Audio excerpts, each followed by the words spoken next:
नमस्कार, मैं नवीन कुमार। आइए डालते हैं एक नज़र आज की खबरों पर। भीषण गर्मी और बढ़ते तापमान को देखते हुए पटना जिला प्रशासन ने बड़ा फैसला लिया है। बच्चों के स्वास्थ्य और जीवन पर प्रतिकूल प्रभाव की संभावना को ध्यान में रखते हुए सभी स्कूलों, प्राथमिक से लेकर उच्च माध्यमिक स्तर तक सुबह 11:30 बजे के बाद सभी शैक्षणिक गतिविधियों पर रोक लगा दी गई है। यह आदेश 12 मई से 17 मई तक लागू रहेगा। इस दौरान किसी भी विद्यालय में 11:30 बजे के बाद कक्षाएं नहीं चलाई जाएगी। पटना डीएम डॉक्टर चंद्रशेखर सिंह द्वारा यह आदेश भारतीय नागरिक सुरक्षा संहिता 2023 की धारा 163 के अंतर्गत जारी की गई है।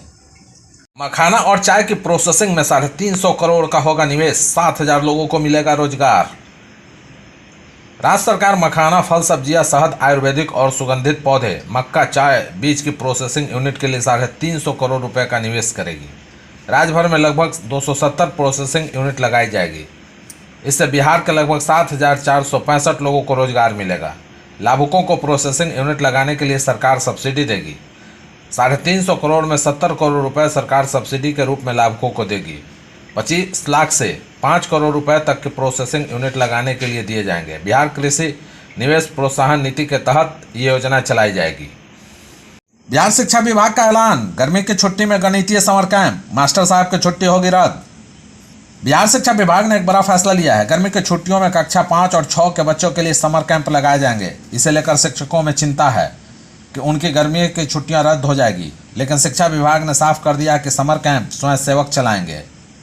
यह कैंप 21 मई से 20 जून 2025 तक चलेगा। इसका मकसद बच्चों की गणितीय क्षमता को बढ़ाना है।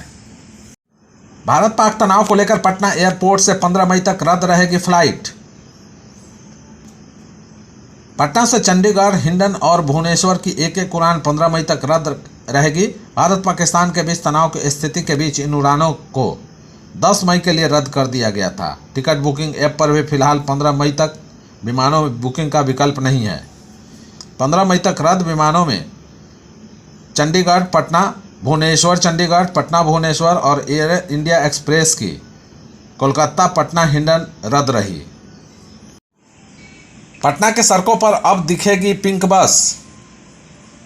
महिला स्पेशल पिंक बस का परिचालन अगले माह से शुरू होगा। सभी बस का रोपर पंजाब से लाया जा चुका है। इसके परिचालन के लिए परमिट देने का काम शुरू हो गया है। बिहार राज्य पथ परिवहन निगम के अधिकारियों की माने तो परमिट देने की प्रक्रिया मई माह तक चलेगी।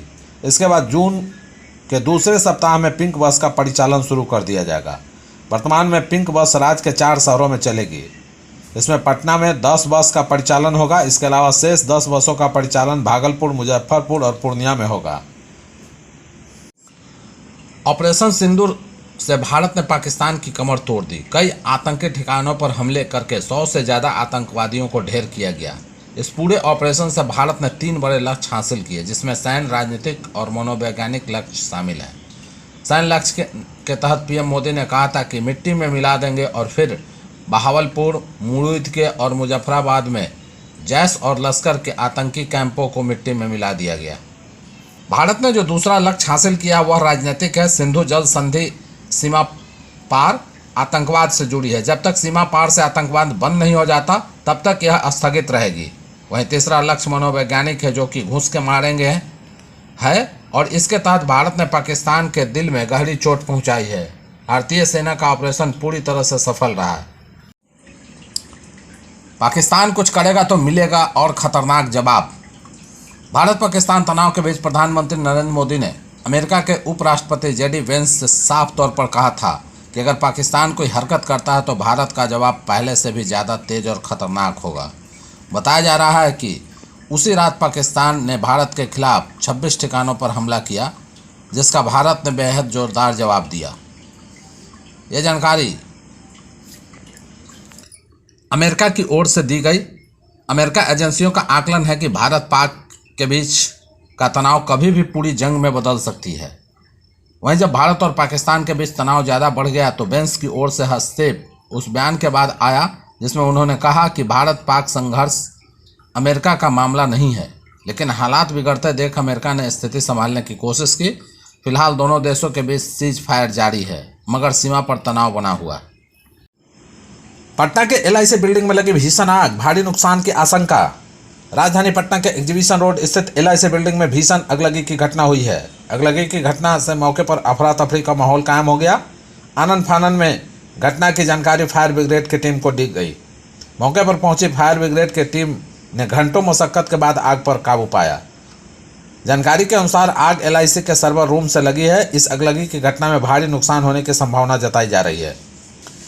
अधिकारियों ने बताया कि फ्रेजर रोड स्थित LIC कार्यालय में शॉर्ट सर्किट से IT डिपार्टमेंट में आग लगी। आग लगने के कारण IT डिपार्टमेंट में रखे सभी दस्तावेज और सॉफ्टवेयर और उससे संबंधित तकनीकी सिस्टम जलकर राख हो गए। इससे लगभग LIC को 10 करोड़ रुपए का नुकसान होने का अनुमान है। बरसात से पहले सड़कों का होएगा कायाकल्प, गुणवत्ता से समझौता करने वाले नाप दिए जाएंगे। बरसात के मौसम में आम लोगों को सड़क संबंधी दिक्कतों से बचाने के लिए बिहार के ग्रामीण कार्य विभाग ने अभी से ही कमर कस ली है। अधिवेशन भवन में सभागार में एक महत्वपूर्ण संवाद सत्र आयोजित किया गया। इस सत्र का मुख्य विषय ग्रामीण सड़कों को मजबूत बनाना और उनका बेहतर प्रबंधन सुनिश्चित करना था। कार्यक्रम में प्रदेश भर के सड़क निर्माण ठेकेदारों और जिला स्तर के विभागीय अधिकारियों ने सक्रिय रूप से भाग लिया। इस अवसर पर मंत्री अशोक चौधरी ने अधिकारियों और ठेकेदारों को स्पष्ट निर्देश दिया कि वे जून माह से पहले राज्य के सभी ग्रामीण सड़कों को हर हाल में गड्ढा मुक्त करें।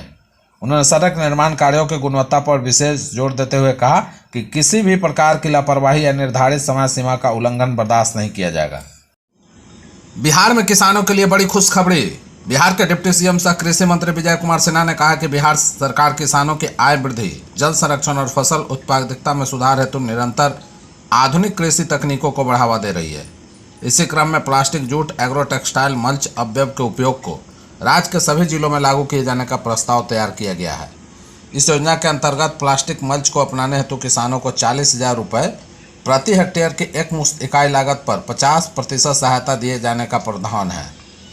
मंत्री ने कहा कि मल्च तकनीक के माध्यम से खेतों में नमी बनाए रखने, खरपतवार नियंत्रण और मिट्टी की उर्वरता को बनाए रखने में सहायता मिलती है। यह तकनीक विशेष रूप से सब्जियां, फलदार वृक्ष और फूलों की खेती में अत्यंत प्रभावी सिद्ध हुई है। यह पहल किसानों को जलवायु परिवर्तन के प्रभाव से निपटने और फसल उत्पादन की निरंतरता बनाए रखने में मदद करेगी। उन्होंने कहा कि बिहार सरकार कृषि क्षेत्र में आधुनिक तकनीकों को अपनाकर राज्य को हरित क्रांति की नई दिशा देने के लिए कृत संकल्पित है। बिहार सरकार का ऐतिहासिक फैसला, अब बदलैन को मिलेगी कानूनी मान्यता। किसानों के हित में एक बड़ी राहत देते हुए बिहार सरकार ने एक ऐतिहासिक निर्णय लिया है। अब पारंपरिक बदलैन प्रक्रिया, जिसमें किसान अपनी सहमति से जमीन का आदान प्रदान करते हैं, उसे कानूनी दर्जा मिलेगा। इससे न केवल हजारों किसानों को भूमि स्वामित्व मिलेगा, बल्कि वे अपनी जमीन को बैंकों में गिरवी रखकर ऋण भी ले सकेंगे। क्या है बदलैन प्रक्रिया? बदलैन बिहार के ग्रामीण इलाकों में एक प्रचलित पारंपरिक पद्धति है जिसमें 2 या 2 से अधिक किसान आपसी सहमति से अपनी जमीन का विनिमय करते हैं। आमतौर पर यह प्रक्रिया मौखिक समझौतों के आधार पर होती थी। इसकी कोई कानूनी मान्यता नहीं होने के कारण जमीन को बेचना, नाम कराना या ऋण के लिए उपयोग करना असंभव था। नए संशोधन के अनुसार यदि 2 किसान आपसी सहमति से जमीन बदलते हैं और यह सहमति लिखित रूप में दी जाती है, तो अब यह प्रक्रिया कानूनी मान्यता प्राप्त करेगी। इसके बाद संबंधित जमीन को भूमि स्वामित्व रजिस्ट्री में दर्ज किया जाएगा और उस पर स्वामित्व खाता खोला जाएगा। भीषण गर्मी में पटना की सड़कों पर CM निकले गर्मी नापने। बिहार विधानसभा का चुनाव जैसे जैसे नजदीक आ रहा, CM नीतीश कुमार की सजगता खूब देखी जा रही है। मेट्रो ट्रेन से लेकर विकास के सभी कार्यों को वह लगातार निरीक्षण कर रहे हैं। इस दौरान अधिकारियों से काम को जल्द पूरा करने की भी बात कर रहे हैं। इस दौरान भीषण गर्मी में पटना जिला के विभिन्न पथों का निरीक्षण किया। हाथीखाना मोड़ से चांदमारी तक के पथ के चौड़ीकरण और मजबूतीकरण कार्य का जायजा लिया। तुरहा टोली, खिरनी चक, रघुरामपुर, DPS स्कूल एवं लोदीपुर चांदमारी होते हुए उसरी छतनावा पथ को जोड़ता है। उसरी छतनावा पथ का उद्घाटन मुख्यमंत्री द्वारा प्रगति यात्रा के दौरान किया गया था। इसके अलावा मुख्यमंत्री नीतीश कुमार ने शिवाला ROB का भी निरीक्षण किया। साथ ही शिवाला मोड़ के पास निर्माण कराए जाने वाले ROB पथ के बारे में भी जानकारी ली। चांदमारी गांव के पास रुककर पथ का जायजा लिया। इसके अलावा इस भीषण गर्मी में सगुना मोड़ के पास निर्माण कराए जा रहे पटना मेट्रो रेल कार्य का भी जायजा लिया। मुख्यमंत्री ने निरीक्षण के दौरान निर्मित पथों के मेंटेनेंस को लेकर तथा निर्माणाधीन पथों का निर्माण कार्य तेजी से पूर्ण करने को लेकर अधिकारियों को आवश्यक निर्देश दिए।